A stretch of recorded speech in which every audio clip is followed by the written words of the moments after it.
Hi, folks. In this next section, we're going to learn about solving absolute value equations. And absolute value equations are just equations that contain one or more absolute value expressions. Hopefully, you remember from middle school that if you've got like the absolute value of 3, that just equals 3. But if you have the absolute value of -3, that also equals 3. It's like an absolute value kind of it just tells you how far you are from 0 and doesn't tell you whether you're above or below 0. It's just how far you are from 0. So absolute values must always be greater than or equal to 0. The absolute value of 0 is 0. So it's possible for an absolute value to be equal to 0. Um, if you take the absolute value of a negative number, you get the same uh, answer as if you took the absolute value of the positive version of that same number. If you have a multiplication problem inside an absolute value, you can separate that into two separate absolute values. And if you have a division problem inside an absolute value, you can separate that into two separate absolute values. And so what you see is that even from the simplest examples that perhaps you did in middle school, is that an absolute value could have, if I gave you the problem, the absolute value of x equals 3, you can see that x could be -3 or x could be +3. There are actually two possible answers. Not always, not for every absolute value problem, but for some of them. So let's look at some of these problems down here. Solve each equation, graph the solutions if possible. So the first step when solving these problems is to make sure that your absolute value expression is by itself on one side of the equation. You shouldn't have any extra things like +4 outside the absolute value symbol. If there are, you need to like subtract 4 from both sides of the equation to get rid of anything that's outside the absolute value symbol. Then, because I have this absolute value by itself already, I can move on to step 2.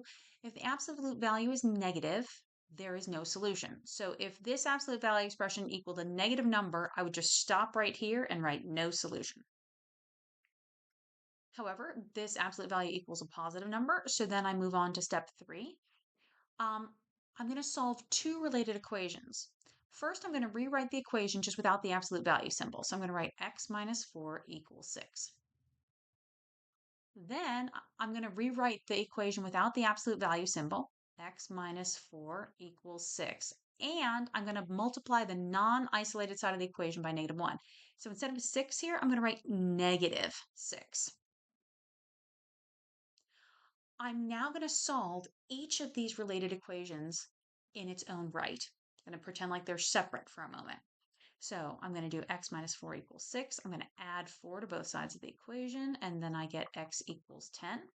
So x equals 10 is one of the solutions here for this absolute value equation. Now I'm going to solve this version of the equation. I'm going to add 4 to both sides, and I'm going to get x equals -2. X equals -2.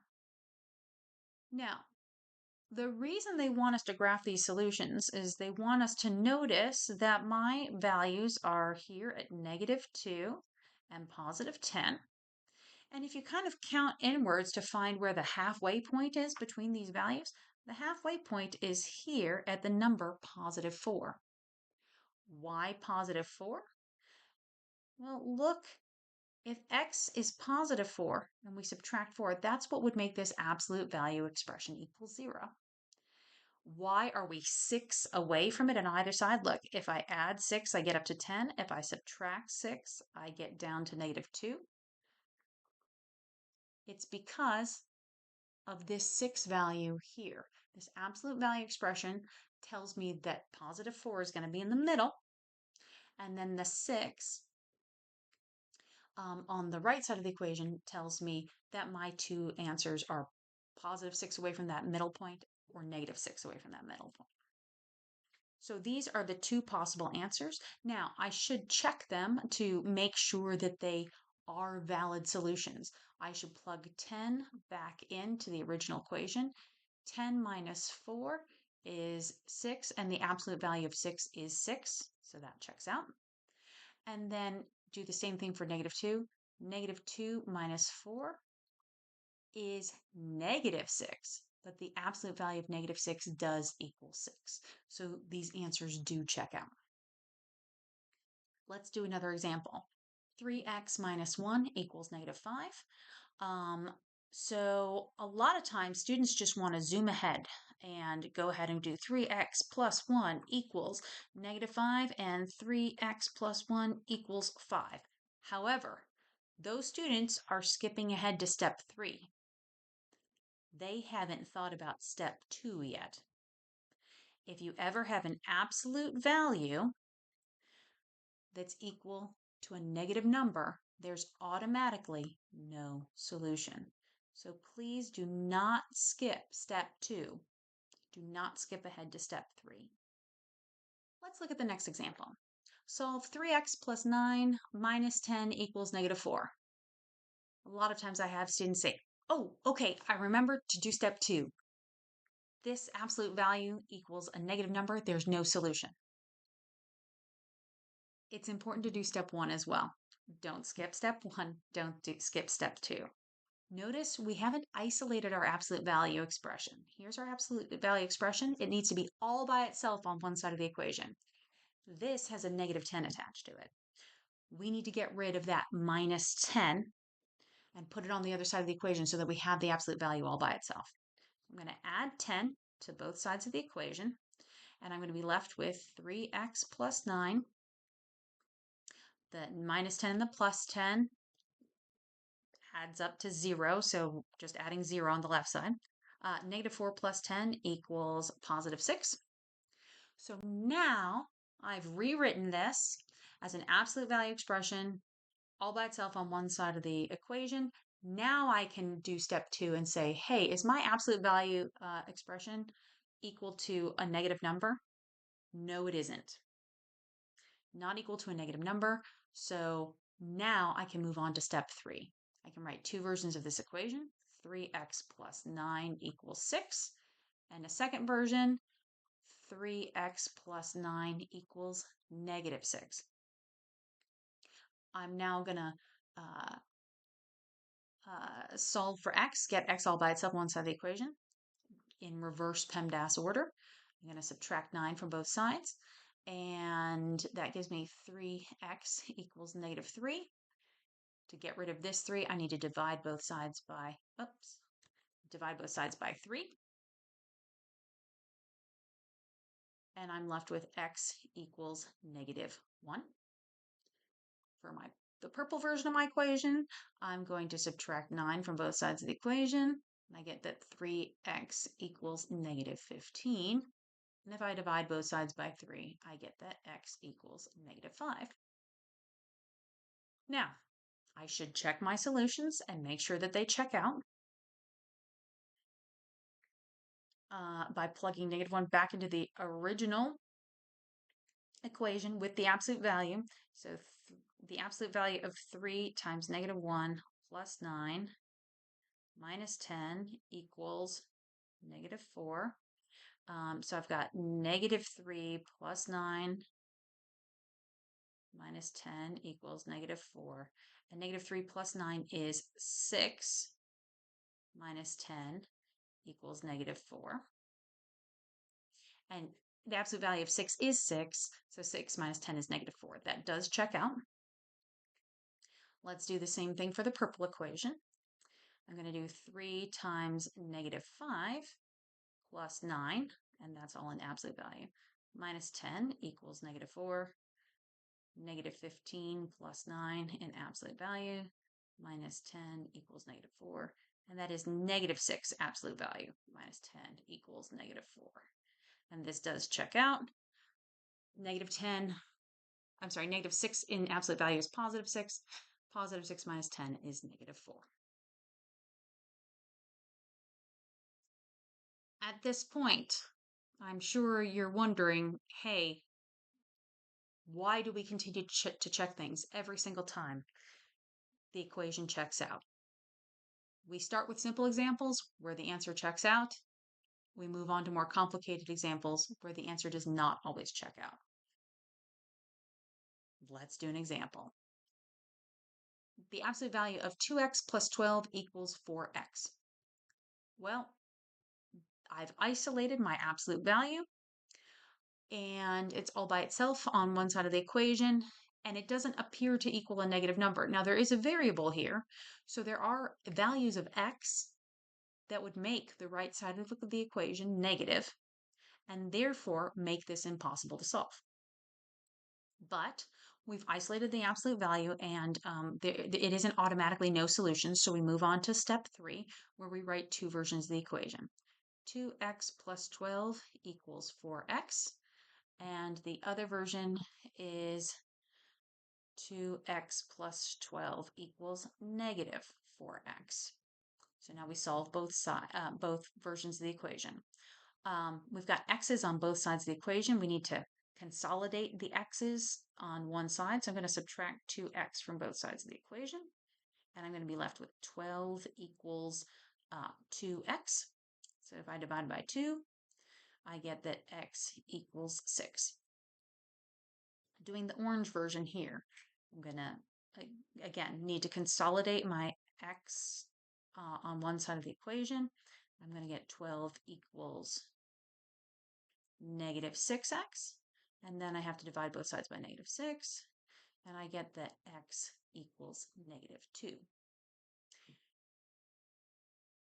Testing my solutions, making sure that they work. I'll test my 6 first. If I do 2 times 6 plus 12 inside the absolute value, and ask myself, does that equal 4 times 6? Well, I've got 12 plus 12 inside my absolute value and 24 on the right side of the equation, and this does in fact check out. 12 plus 12 is 24. And taking the absolute value, 24 does equal 24. Let's check out the negative 2. The negative 2 is, when you plug it back in, 2 times negative 2 plus 12, all inside absolute value, equals 4 times negative 2. So this says that 2 times negative 2 is negative 4 plus 12, which altogether would be an 8 inside the absolute value symbol, equals negative 8. This cannot be true. This is a false statement. This time, when we come up with a false statement, the false statement only applies to one of the two solutions. The x equals 6, that worked out. That was a correct solution. But the absolute value of 8 is not negative 8. This is a false statement, and therefore this solution, which we thought was an answer, is not a solution. So the only answer to this problem is x equals 6. If on a test you said that x equals negative 2 is a solution, you would lose points because it is not. Even though it's an apparent solution, it's actually an extraneous solution. You must reject it. Let's look at how to solve equations with two absolute values. If there are two absolute values, you only need one of the absolute value expressions to be by itself on one side of the equation. Now, for example, A here, both absolute value expressions are isolated, so that's fine. But in example B here, notice that 4x minus 10 inside absolute value symbols, that has been isolated, but there's still a 2 outside this one. That's okay. One of the absolute values needs to be isolated. It might not be possible to isolate them both. Okay, so what do we do here? Once you've isolated one of the absolute values on one side of the equation, then you go through step 2. The absolute value cannot equal a negative number. Well, that's okay because this is the absolute value of x is automatically positive or 0. So step 2 checks out. So we move on to step 3. Step 3, the two versions of the equation that we write are 3x minus 4 equals x, or 3x minus 4 equals negative x. Those are the two versions of the equation that we need to solve. And so now we just go about solving both um, versions of the equation. I'm going to consolidate the x's here on the, it's probably equally fast to do either way. I'm just going to subtract x from both sides. And I'm going to have 2x minus 4 equals 0. But then I'm going to add 4 to both sides, and I'm going to end up with 2x equals 4.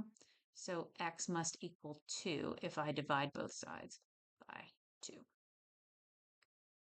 The other version of the equation, I'm going to add x to both sides of the equation. So I'm going to get 4x minus 4 equals 0. Then I'll add 4 to both sides, and I'll get that 4x equals 4. And I'll divide both sides by 4, and I'll get that x equals 1. X equals 2, and x equals 1. If you plug those back into the original equation, they do both check out. I'll leave for you to test those yourselves. Let's look at the next example. 4x minus 10, absolute value, equals 2 times the absolute value of 3x plus 1. As I said, this has been isolated already, and it doesn't automatically appear. In fact, this is definitely passes step 2 of the procedure, because what we have on the right side will definitely be positive, because 2 is a positive number, and anything that comes out of the absolute value on the right-hand side will be positive. So we can move on to step 3, where we write the two versions of the equation. 4x minus 10 equals 2 times 3x plus 1. Notice that if there's kind of a multiplication problem with the absolute value, you treat the absolute value as though it's parentheses. The other version of the equation would be 4x minus 10 equals negative 2 times 3x plus 1. So going back to our skills from 1.2 and 1.5, we are going to use the distributive property here, and using the distributive property here to kind of simplify the equations. So I've got 4x minus 10 equals 6x plus 2. And then I want to combine my x's on the same side of the equation. So negative 10 equals 2x plus 2. I'm going to subtract 2 from both sides, and I get that 2x equals negative 12. If I divide both sides by 2, I get that x equals negative 6. And for this other equation over here, I get 4x minus 10 equals, this time it's going to be negative 6x minus 2. And if I add 6x to both sides of the equation, I get 10x minus 10 equals 2, negative 2. And I'm going to add 10 to both sides of the equation, and I'm going to get 10x equals 8. And if I divide by 10, I get that x equals 4/5, or 0.8 if you prefer to use a decimal form. And if you take the negative 6 and you plug it into the original equation, it does check out. In class, I'll show you kind of how to use the absolute value symbol on your calculators so that you can check it a little more quickly. And if you check the 0.8 on your calculators, that does check out, and 0.8 is also a solution. Lastly, let's solve this version of the, or this equation, part F. Here we've got x plus 5 in absolute value equals x plus 11 in absolute value.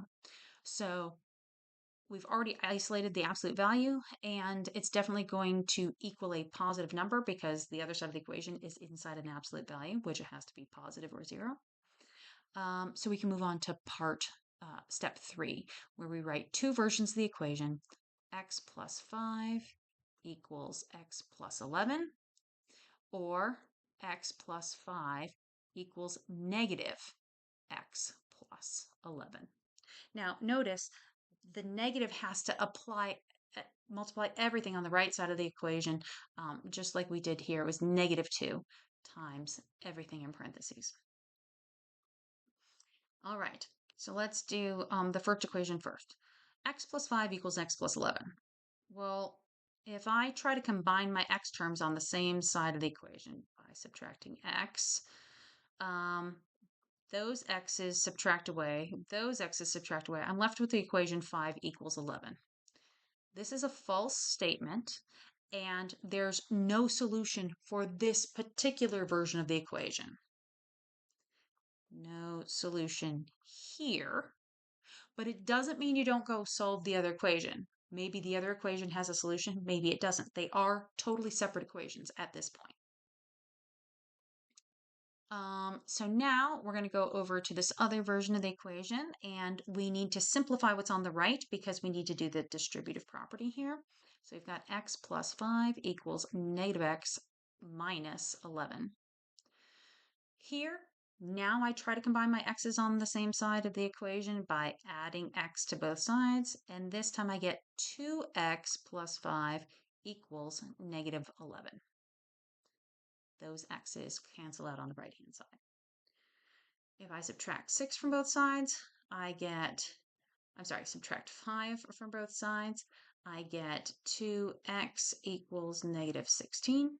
And if I divide both sides by 2, I get that x equals negative 8. This negative 8 is a valid and true solution. Negative 8 plus 5 is negative 3, and negative 8 plus 11 is negative 3, and the absolute value of negative 3 does equal negative 3, so that answer does check out. Let's finish by doing a real-world example of why you might want to use an absolute value. If you're on a highway 250 miles from the state border and you're on cruise control, but you want to turn it off 30 miles on either side of the border, near the border, you want to turn off cruise control. So the question is, what's the minimum number of hours you will have cruise control on? What's the maximum number of cruise control that you'll have on? Now remember, speed is distance divided by time. So that's the equation we're going to use here. Distance is speed. Speed is distance divided by time, or distance is speed times time is the other version of this equation. So we want our distance when we've subtracted 250 miles from this distance. We want the absolute value of that difference to be 30. We want to be 30 miles on either side of that border that's 250 miles away. So what we're going to do, because we're driving 60 miles per hour, we know that our distance is going to be speed times time. And time is what we're trying to solve for. So my speed is 60 and my time is t, and I'm going to subtract 250 from that, and that equals 30. So I've just taken this expression and put it in where the distance was. And because my speed is 60, it's 60t instead of just speed times time. Okay, so I have an absolute value expression isolated all by itself on one side of the equation, and it equals a positive number. So this is all set up, all ready to do step 3, where I write two different versions of the equation. The first version of the equation is 60t minus 250 equals 30. The second version is 60t minus 250 equals negative 30. 30 miles on either side of that border. So let's go ahead and add 250 to both sides of the equation. 60t equals 280. So if I divide both sides by 60, I get that my time is, if you put this into your calculator, you're going to get a repeating decimal. So I'm going to write it as a fraction, 4 2/3 hours. For the other equation, I'm going to add 250 to both sides of the equation, and 60t equals 220. And if I divide by 60, I get that my time is 3 2/3 hours. So the minimum time is 3 2/3 hours, and my maximum time is 4 2/3 hours that I will have my cruise control on. I hope this helped.